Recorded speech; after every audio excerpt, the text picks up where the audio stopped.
Gini, ini kan isunya simpang siur ya, Bung.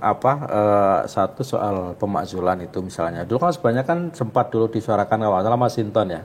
Tapi kan Mas Hinton masih levelnya masih interpelasi ya waktu itu ya. Angket waktu itu. Itu pun nggak jalan misalnya. Terus setelah itu dia lama sekali tiba-tiba muncul isu pemakzulan yang itu suaranya itu justru tidak dari partai politik. Sementara menurut Bung Uceng kan justru gongnya itu yang menentukan adalah partai politik, khususnya partai politik yang ada di Senayan gitu loh. Nah, tapi belakangan misalnya ada kekhawatiran misalnya dari sebagian banyak orang akan terjadinya kecurangan yang sangat masif. Tadi Bung Uceng juga sempat menyinggung misalnya.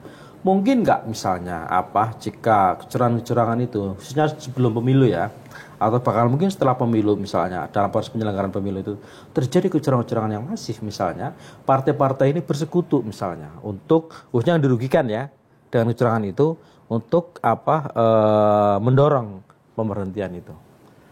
Ya bisa jadi, walaupun ya sekarang udah tinggal berapa hari menjelang pemilu, jadi kan kalau kecurangan itu kan selalu bisa kita kelompokkan 3 pra sebelumnya, dan ini sudah mulai kan sebenarnya yang banyak dibicarakan orang ini kan pra pemilu tadi ya. Pada saat pemilu ya kan, pada saat pencoblosan misalnya serangan fajar whatever gitu, dan pasca pencoblosan itu pada perhitungan tiga-tiganya mungkin nih.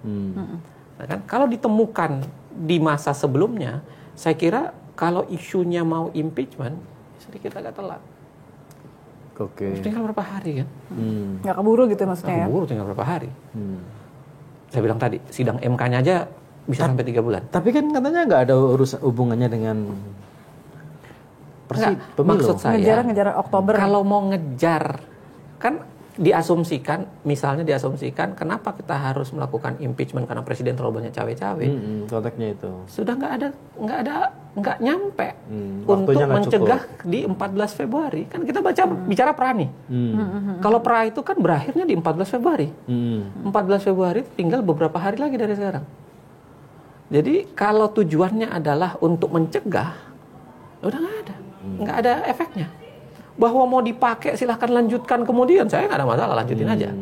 Ya kan, lanjutin aja. Tapi kalau mau dipakai untuk melarang dia, untuk mencegah dia di 14 itu udah nggak ada. Karena udah terlanjur. Makanya saya bilang lebih baik bicara soal memincangkan kan. Tadi saya bilang memincangkan revisi undang-undang pemilu. Tapi yang kedua, apa yang dilakukan Mas Hinton dengan angket yang gagal itu semakin membuktikan tesis saya tadi.